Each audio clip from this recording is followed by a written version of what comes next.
Look at me. Listen to me. You will survive. You will have a good family of your own and 3 children. And as hard as it might be to imagine, your daughter will grow up and become the President of the United States. I feel an obligation to the country to pay back. And so I want very much to be the kind of Attorney General that you're saying I could become. Perhaps he does not know that I am the child of a Holocaust survivor. Perhaps he does not know that my mother lost almost all her family at the hands of the Nazis. And I remember it was a Sunday night, and I got a phone call from a friend who is the CEO of Pfizer. And I said, yeah, I'm sitting down. He said, you're not going to believe this, but it's like 95% efficacious. And it was, you know, I started to cry. I mean, I did. You guys may individually feel a little broken. You know, you talk about the impact of that day, but you guys won. You guys held. And a hitman sent them. So what happened on January 6th, all I could do was thank Allah that I wasn't here. I felt overwhelming relief, and I feel bad for Alexandria, so many of my colleagues that were here. And so I urge my colleagues to please take what happened on January 6th seriously. I'm gonna try to get through this. Thank you for what you did 3 years ago today. There are so many emotions as I'm sitting here listening to you. I'm having my own, I'm surprised at my own emotions on TV with you, but I've just, as a white woman, aware of my own privilege in this country, I am so angry. And I can't even begin. I mean, I had not been a political supporter of President Obama's. I came to deeply respect him and his higher loyalty to the values I care a lot about. And I almost got emotional in that moment. Even if I could travel back in time, I can't make a decision based on politics, as painful as that is. And Donald Trump's presidency has been a source of enormous pain for all of us, including me. It was a moment. I don't tire of watching it. He was emotional, and I want to just play again a brief part of it. My faith is at the heart of who I am. What were you thinking in that moment, Senator, as he was unable to speak because he was moved by such emotion? Well, I will tell you, Aaron, there were tears in my eyes, and there are again as I hear him say those words. But what I thought is, I really would like my 4 children to be like that. Yeah.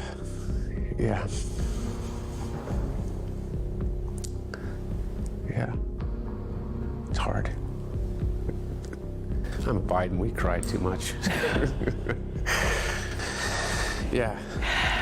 But, you know, I guess one of the reasons that I'm crying is because, you know, beautiful things. I am pleased to award our nation's highest civilian honor, the Presidential Medal of Freedom.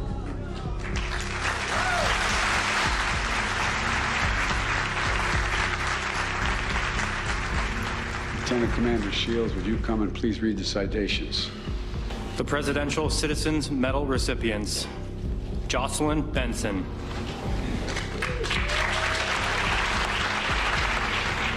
Jocelyn Benson was elected twice by the people of Michigan as their Secretary of State, where she continues her steadfast commitment to protect the right to vote and the integrity of our elections in the state of Michigan. In 2020, she administered an election with record turnout and certified the results in the face of unprecedented pressure and threats, including armed protesters outside her home. We, the people, honor the undaunted and unflinching Michigan Secretary of State, Jocelyn Benson, who continues her exemplary public service to advance free and fair elections in our nation. Ruby Freeman.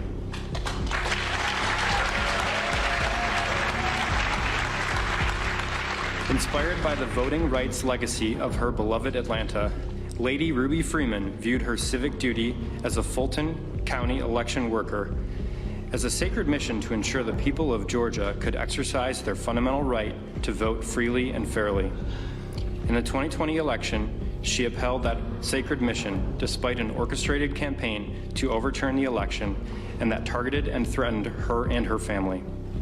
To the nation, she bore witness of the trauma and tragedy of that experience, and today, we the people honor Lady Ruby Freeman as part of our nation's voting rights history.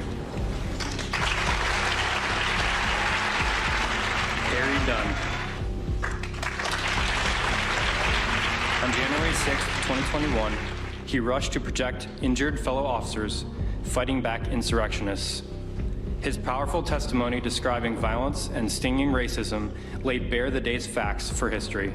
We the people honor U.S. Capitol Police Private First Class Harry A. Dunn. Trump administration officials have been sending babies and other young children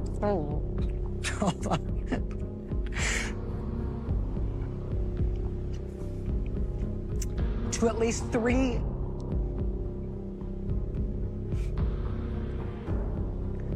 we put up the graphic of this. Thank you. Do we have it? No. 3 tender age shelters in South Texas. Lawyers and medical providers just I think I'm gonna have to hand this off. Yeah. Sorry. That does it for us tonight. We'll see you again tomorrow. Now it is time. Donald J. Trump is now President of the United States.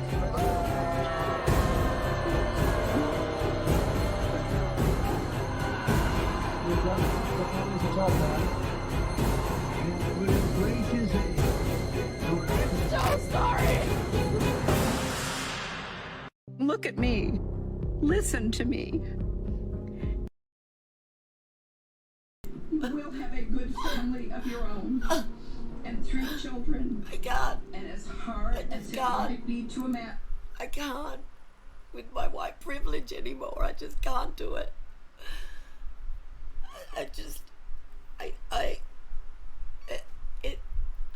I can't even find the words to describe how privileged I am to be here with all of you today on this auspicious day. Super Tuesday! It's Super Tuesday, people, and we are back in the bunker waiting and watching for President Donald Trump to scoop the polls today, and we are all in it together as it is Super Tuesday. So what does one do on Super Tuesday but gather around the television and wait for Donald Trump to come out and make his victory speech?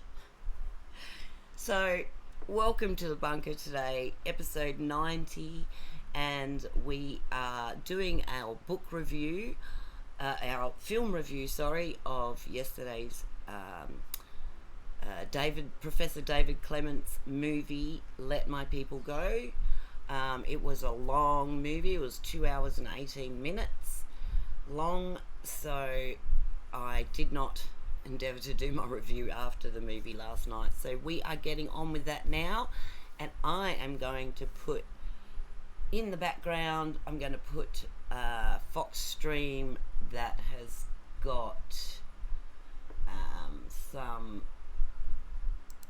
results coming in, so we can watch them in the background. Let me just get the right page, which I won't be able to find it now. There it is.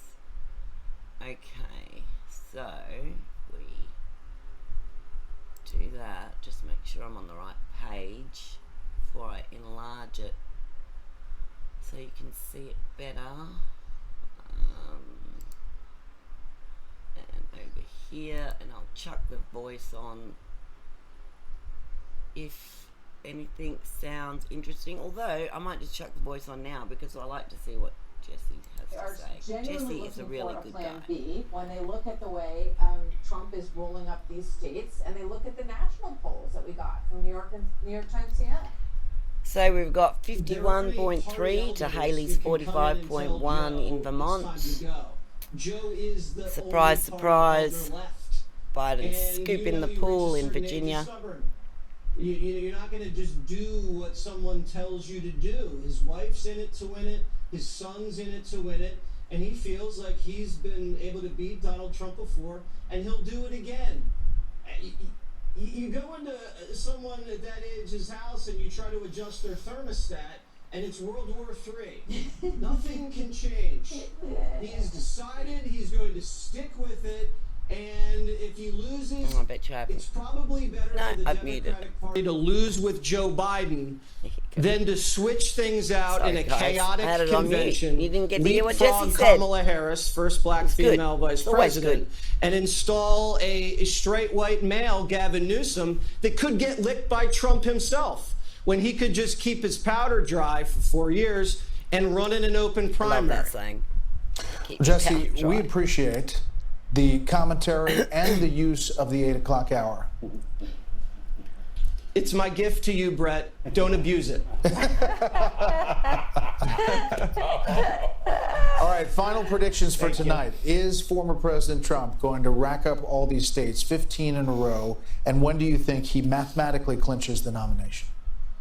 Well, that would go against the Brit Hume advice, so I'm just going to zip my mouth and say good luck. All right, sir. Good luck on with the playground. I mean, that's a big deal. I'll pitch in. To do. Thank you very much. We need all the help we can get. Thank you, guys. Well, listen, we've got some calls. First of all, the President Biden is going to win in Alabama, but we can now project that former President Trump will win the Alabama Republican primary. Okay. And the Fox News Decision Desk can also project There you that have it, President Biden guys. will win. Projected win. He's also going to win Alabama. I'll trust Did we it. mention that? Yeah. Twice. He's Service going to win Fox. Alabama. We can also project Biden that wins former President and Trump will wins win in Tennessee's Alabama. Republican contest tonight as well. We're getting there. There it is. Alabama, Oh my 82%. goodness. It's early on, but we'll call that. The Fox News Decision Desk, again, will say that former President Haley, Trump can win Tennessee. I think it's time and to President bid your Biden. You know what? constituents They're just going to, they're adieu, winning a lot farewell, of different states. auf Tennessee, there you Wiedersehen, go. and good night. And then President Biden with Alabama. We're going down, ticking it one by one, but there are no surprises here. And of course, that's right. There are no surprises here. I hope you enjoyed the little intro that I put in the front of the show today. I think it was quite apt, considering today and what we watched yesterday. I don't know if it brought any of you guys to tears as it did with poor old Rachel Maddow and every other seems newscaster and in the DC area that reports on the DC area at least, and like the nerve of the woman, the white privilege statement. What the hell? Like, why do we have to revert to such things as white privilege? What white privilege? I haven't got any white privilege. I have the same privilege, if not less, than my counterparts of the opposite colour. So I don't know what it is that they think they are proving by pleading guilty to having white privilege. I don't know. I don't know why we feel that we should be guilty about something that happened that somebody not related to us did 250 years ago. What have we, like, I didn't do that. My parents didn't do that. My parents weren't even here. My parents were immigrants. I'm a first generation Australian from immigrant parents who just happened to come from Africa. Okay? So don't talk to me about white fucking privilege. Next time somebody says, like, you're white, your skin is white, I'm going to correct them, because I'm done with people accusing me of being white privileged, because I'm not. I'm in no way, shape or form any more privileged than any other person that lives in this country today. And I would hazard a guess that I am actually less privileged than certain people in this country today. Because there are certain government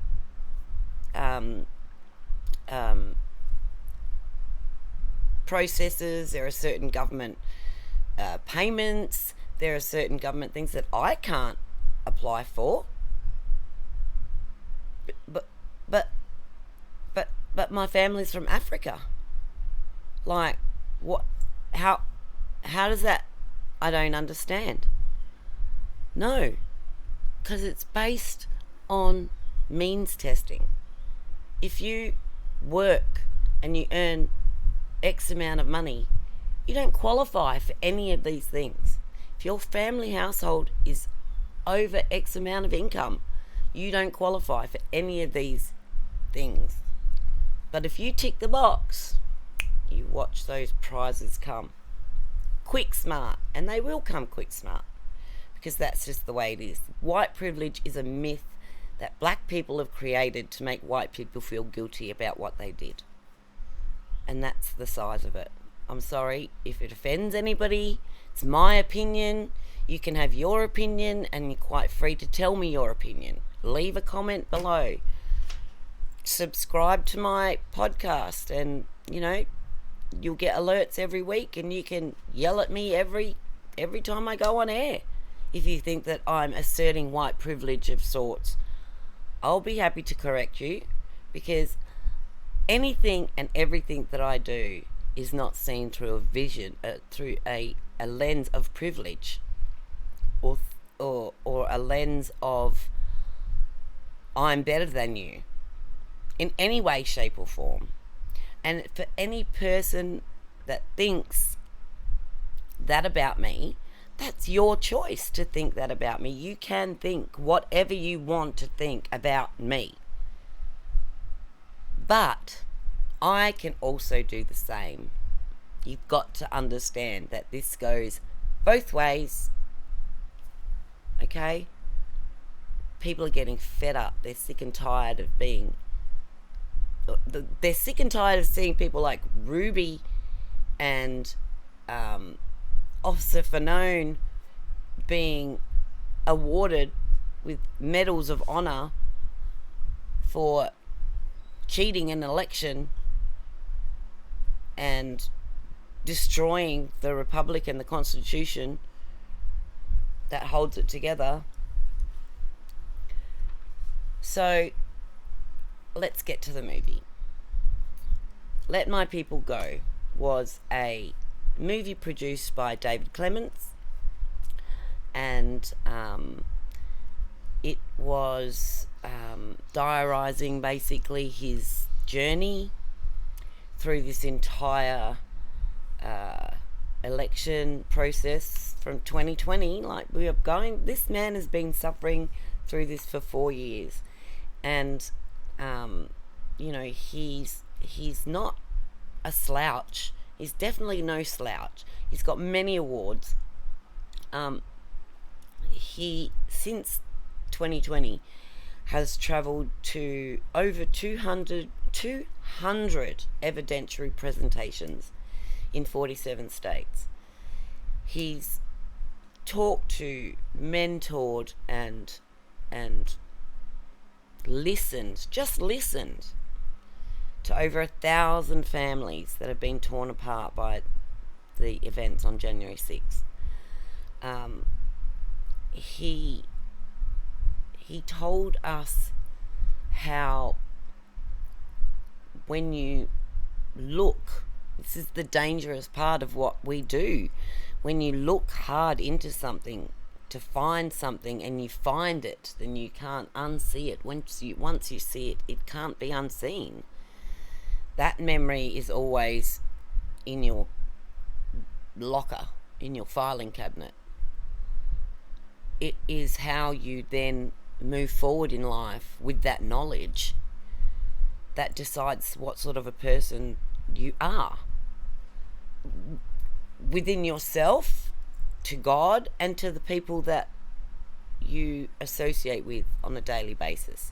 People see these changes, people see and recognize them. Some people are afraid of them, and some people are ready and waiting to embrace you.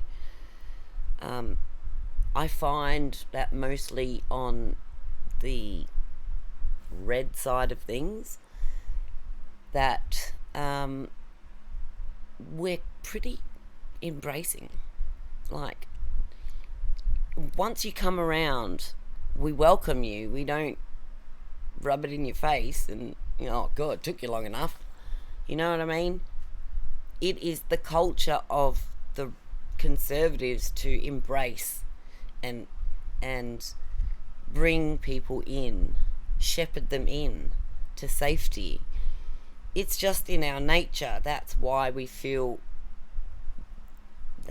obviously classify ourselves as conservatives, because we want to conserve and help and build. The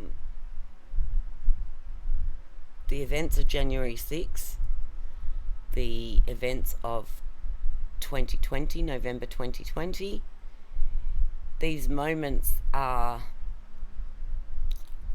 locked in time now, and people see them in completely different ways. It's funny that two people can sit in the same room, watch exactly the same thing, and come out with two completely different opinions. But it's a fact, and it's a fact that we've known since the beginning of time, that people have different opinions. They always have, and they always will. Doesn't mean that we can't get along with that person or that group. There are those of us that feel, I'm not going to put myself in a position where I have to sacrifice some of my morals to be able to coalesce with these people. And it's definitely a trait that the left has. They won't lower their standards for you. If you were a conservative and you went over to the liberal side of things, you won't get as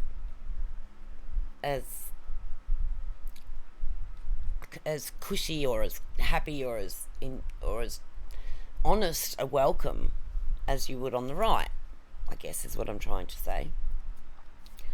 And I think that that's important to understand, because as a society, if we don't figure this shit out, like, we are in trouble. It doesn't matter what the economy is. It doesn't matter whether Russia owns Ukraine or Ukraine takes over Russia, which is highly unlikely, obviously. But it won't matter in the end. It just won't, because we've already established over centuries that we can't get along in any circumstance, because there's always the defiant ones, and the defiant ones are the ones that cause these problems. Sometimes the defiant ones are on the right side, and sometimes the defiant ones are on the wrong side.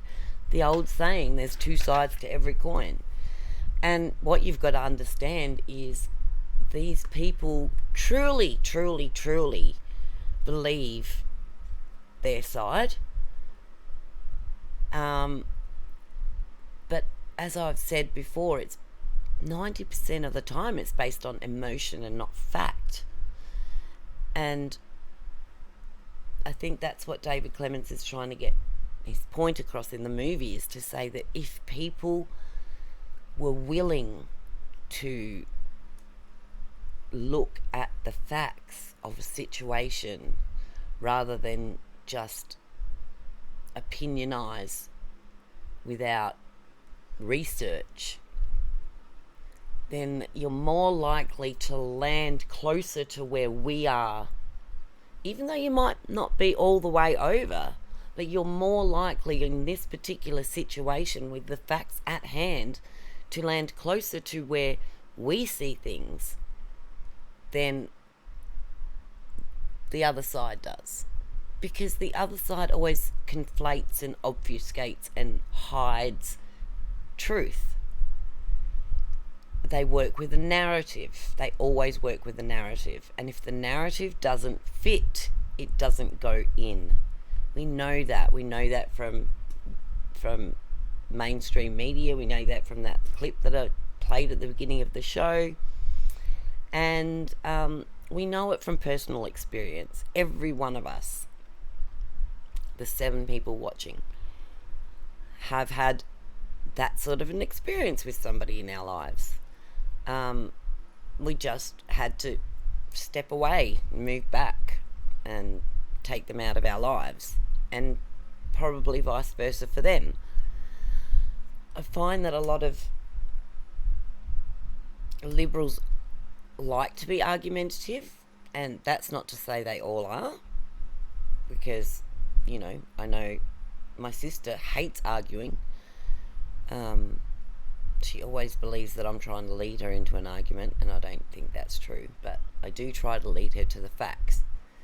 So, again, as I said, and, you know, the proof in that statement that I just made is in the pudding, because if you go back and look at some of my shows, my panel shows, you'll see my sister who appears in them, and she does take on a greater understanding of some of our causes, some of our reasoning towards things. So it isn't a finite line that if you're on the left, we can't get along with you, and if you're on the right, the left can't get along with you.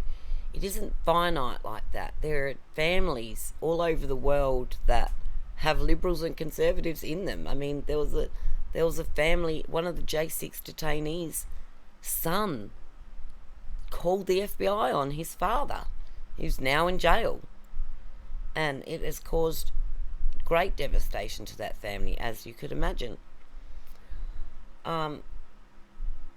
So I don't know if you caught, there was a little bit in there where the blonde lady, the mother of one of the J6 detainees, was talking about her son. I believe he was studying to be a doctor, not sure, or a veterinarian or something, I'm not sure, but it was something in the medical field, because while he was in prison, he found a sickly mouse who was dying, had fly, like,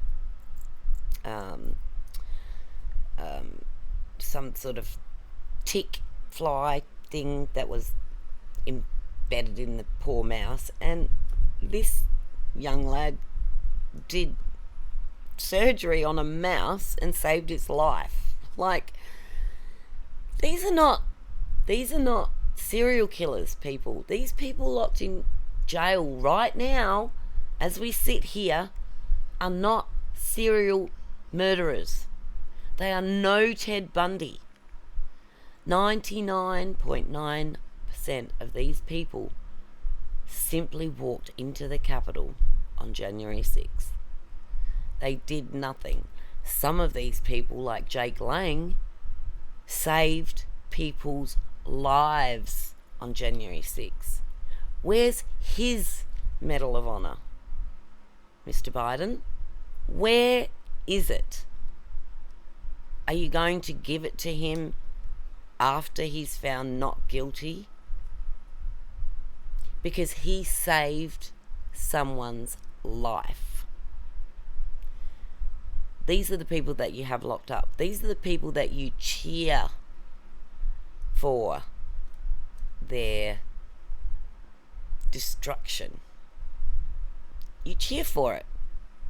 You want these people to rot in jail for the rest of their natural lives for walking into the people's house, the Capitol building, owned and paid for by your insurrectionists. This is the part that people can't wrap their heads around. There is no justification for the treatment that these people received after January 6th. There was no justification for it. A lot of these people had already made arrangements to turn themselves in or to meet of their own free will with detectives and FBI and investigators and give their statements and make their pleas or whatever the case. But yet they still sent around a SWAT team. And they didn't just send around a SWAT team. They sent around a SWAT team at the crack of dawn in a quiet suburban street with a megaphone out the front. What was the purpose of that, if not to alert the neighbourhood as to the fact that there was a terrorist in their midst or a crazed murderer living on the corner? This is the impression that they wanted to give when they carried out these raids.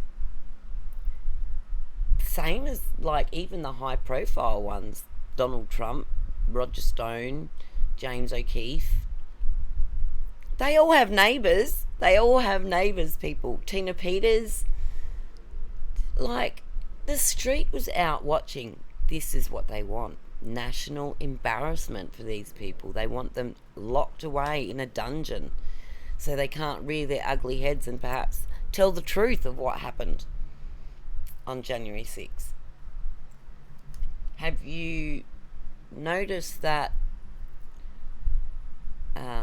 it's very rarely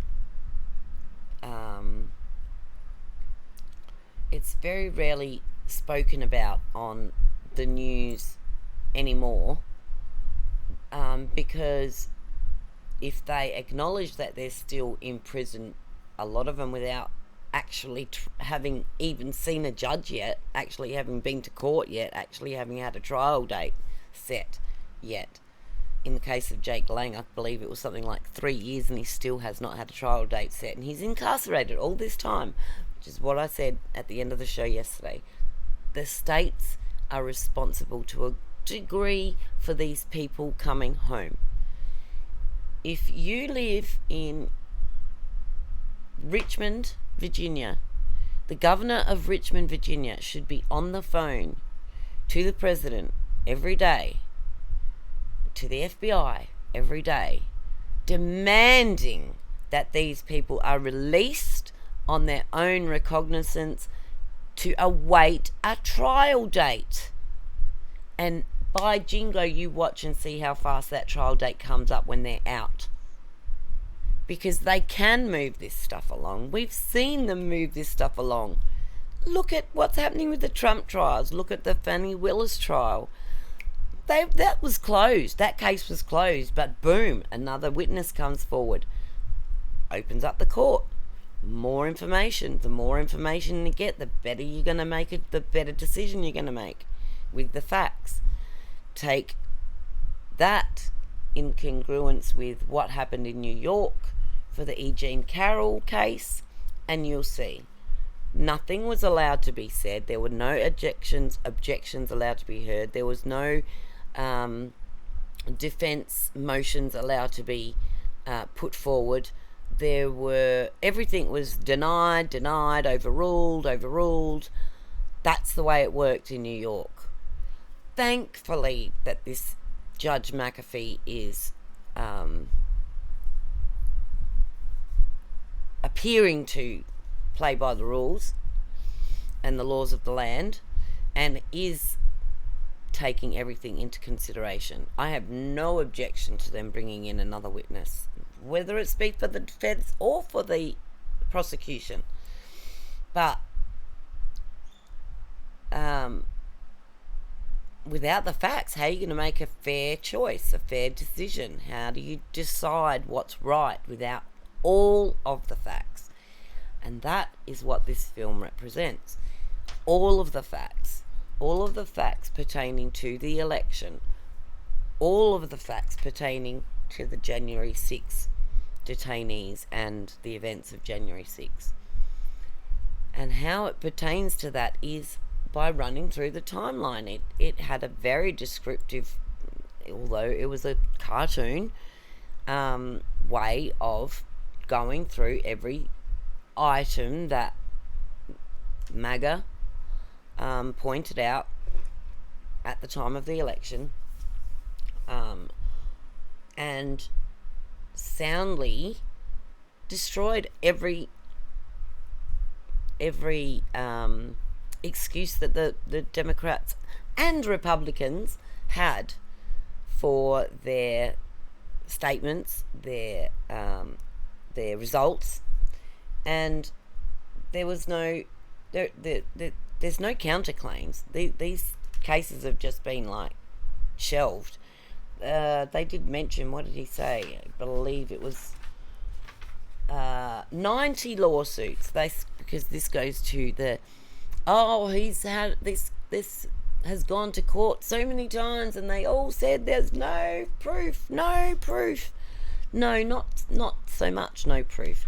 More of it was like no standing, so they didn't even get a chance to front the court because the court refused to take the case. That's what no standing means. But in amongst all of it, there were 90 lawsuits. 30 of those lawsuits were set to trial on merits. So there were merits-based cases that were looked into after the 2020 election. 22 of those won out the day. 22 of 30 of those cases were in favour of the Conservatives, or the Republicans in this case, that the information was correct. So they won those cases. So there's none of this, no more of this, oh yes, he tried to take it to court and the court refused to see because they had no proof and this and that and the other. He was, thrown out. But no more, because this movie dispels all of it. It dispels all of it, piece by piece by piece.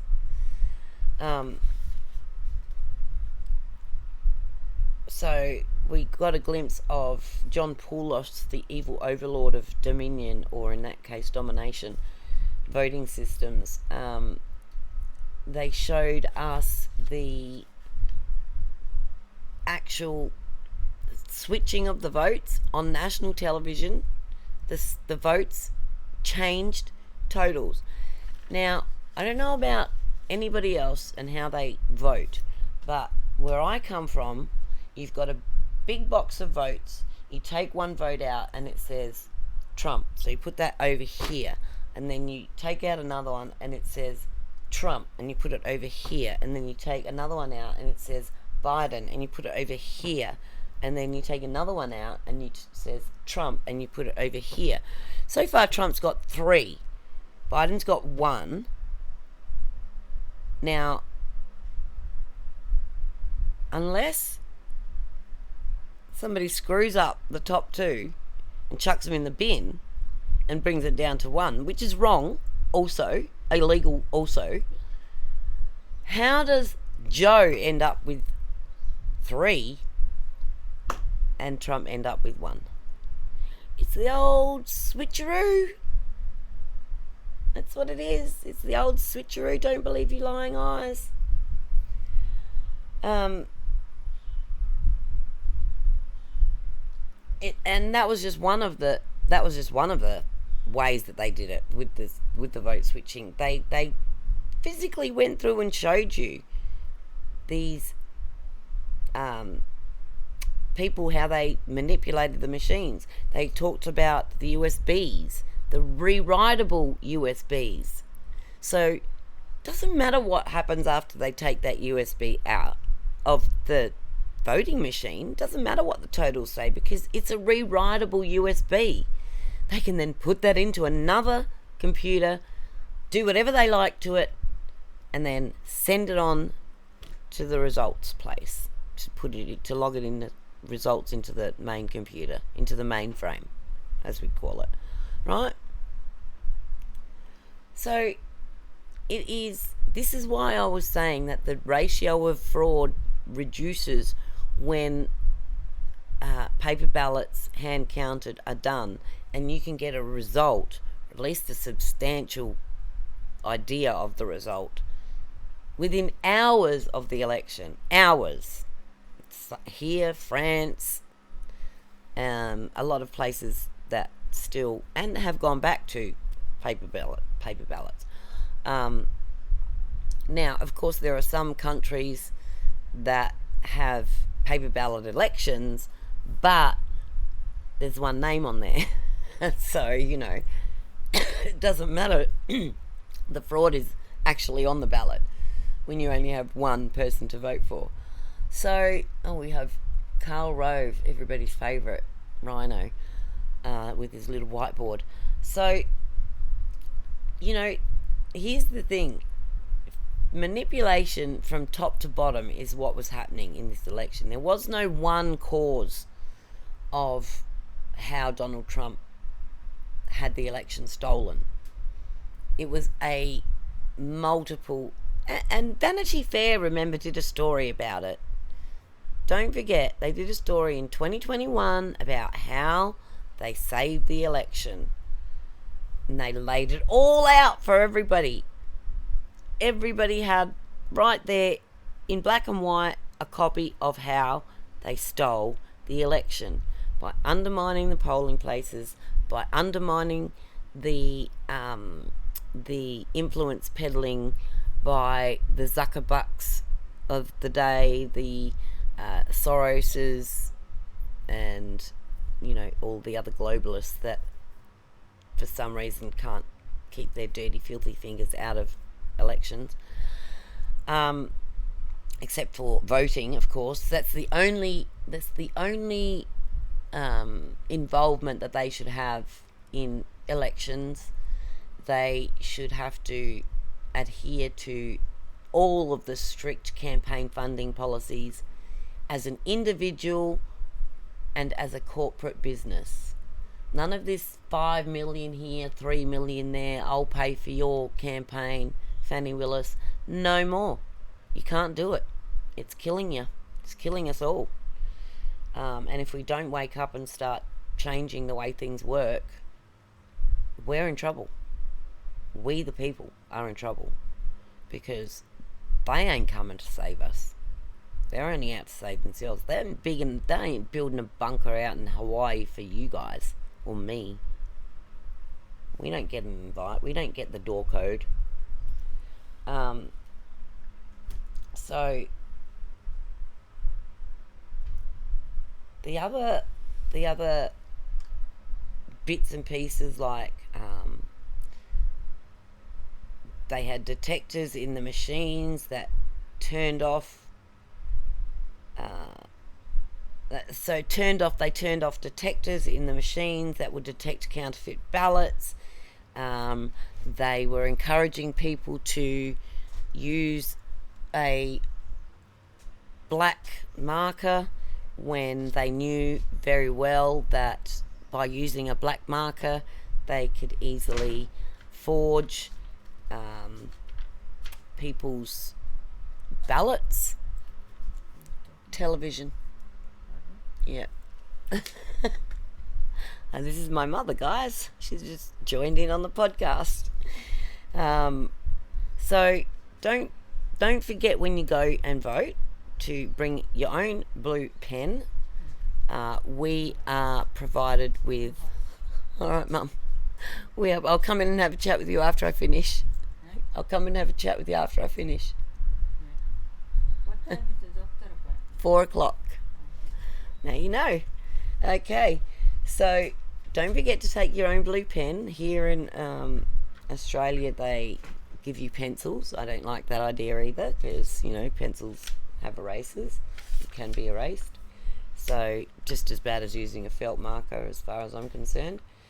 The other thing that they did was they moved the January 6th supporters away from the jail so that they could not hear them singing the national anthem together.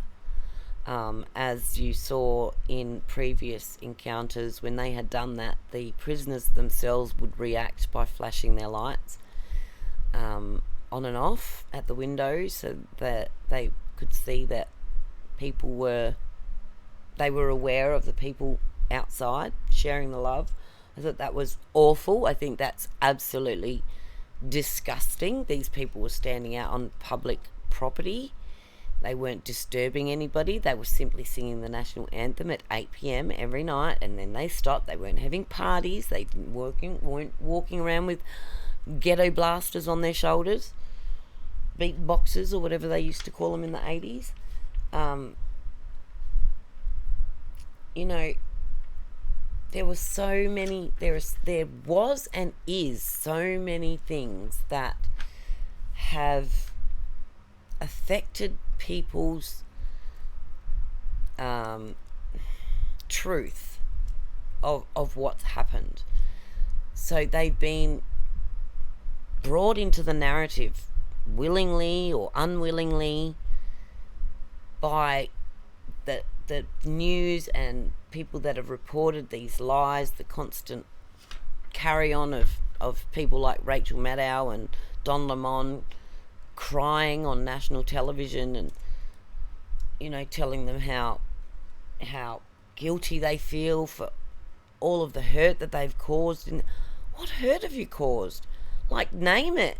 If you're going to be shamed by it, you might as well name it. Might as well say, I had a slave, I had a little black slave when I was a kid. My mum got me a little black slave friend to play with. Name your poison, name your crime that you're guilty of before you complain, before you state that you're guilty of it. Like, what are you guilty of? Growing up, being normal, being raised by people that were trying to steer you in a direction of good or bad.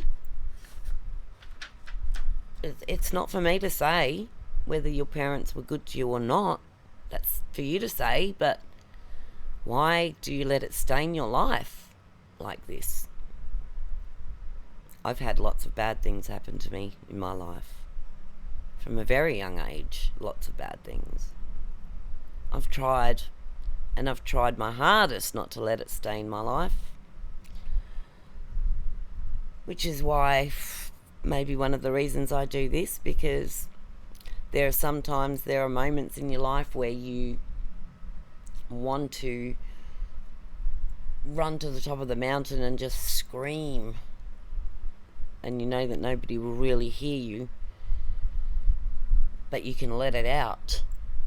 And I think that is part of the contribution to the rise of independent media, is people are finding their mountain at their laptop and they are screaming at the top of their lungs, because it is getting to a dangerous point where we cannot, will not, and should not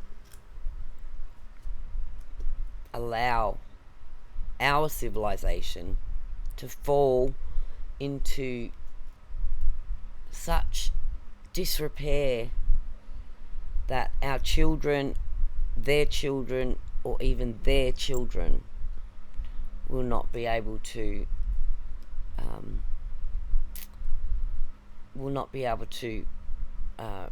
resuscitate themselves, will resuscitate the situation. They won't be able to save themselves. There won't be a hang tight or, you know, we'll get it in just a minute moment. Because once you're over the edge, there's nowhere to go but down.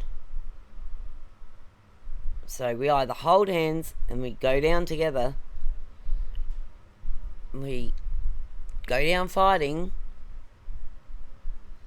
but in the end, we go down if we do none of those things. Okay? So there was a lot of information. I liked the references to Moses at the end, where he talked about the parting of the Red Sea and basically the premise of the movie when Moses went to Pharaoh and proclaimed, "Let my people go." Eventually they were let go, and they wandered into the desert to the Red Sea, where once Pharaoh had realized his mistake, he encountered Moses and his people at the Red Sea, unable to cross. They thought they had them cornered, but in all his glory, I guess, God gave Moses the power to part that sea and create a pathway for the Israelites to cross and be received on the other side. And the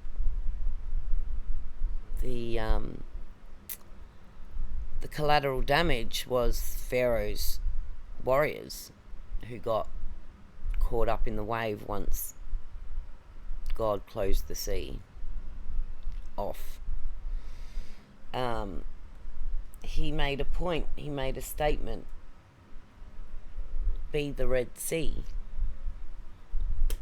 So it's quite poignant to me to say, be the Red Sea, because that's a very strong vision.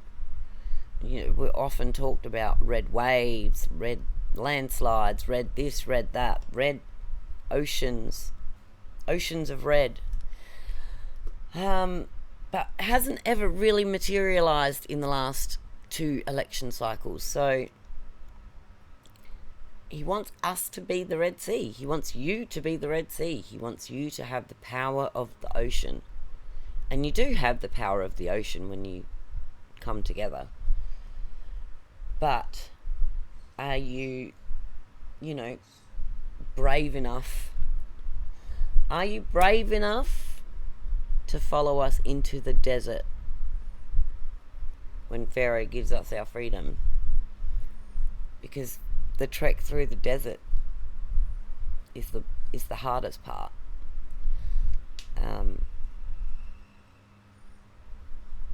Parting the Red Sea didn't seem to be very difficult for Moses to do.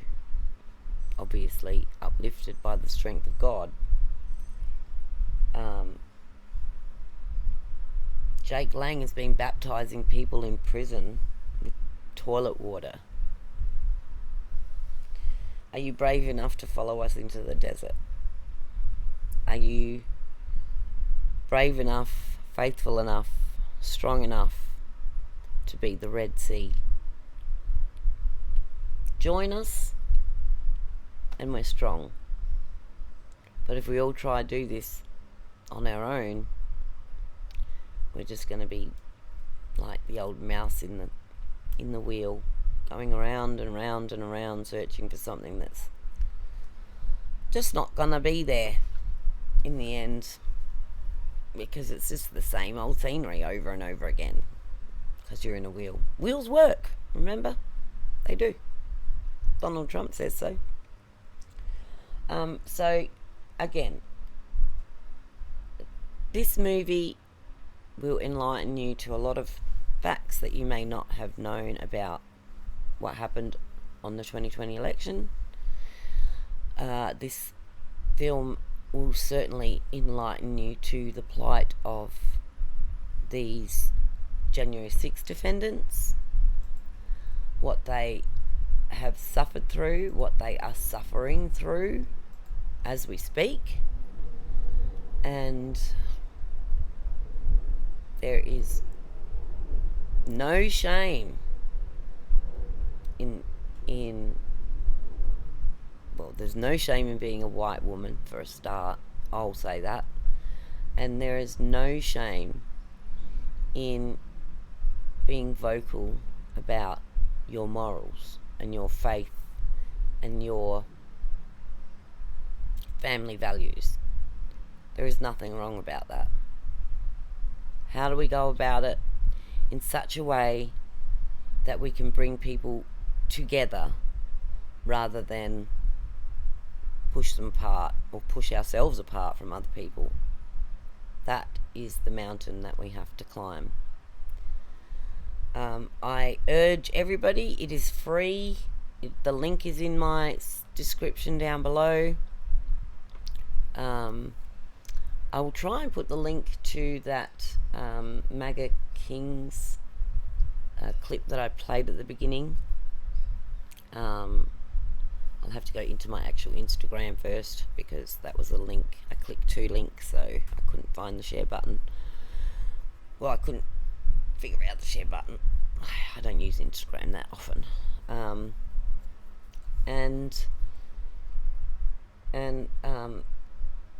Yeah, so the link is there for the movie. It's available widely on Rumble. You can go to Gateway Pundit, which is where I played it from. Professor David Clements has a Rumble channel where you can access the film from. Obviously, you can access the film here, but all you need to do is type into the search bar of your web engine, your search engine, whatever you use, Let My People Go, David Clements or Professor David Clements, and it should come up. It should come up somewhere. If not, go to Rumble and type in Let My People Go, and it will definitely come up on your screen somewhere. Multiple places have been airing it throughout the last 24 hours on Rumble. And it's Super Tuesday. Don't forget, Super Tuesday. Super Tuesday. Trump looks like he's, as I predicted, scooping the pools over Nikki Haley. Congratulations, by the way, to Nikki for winning the swamp.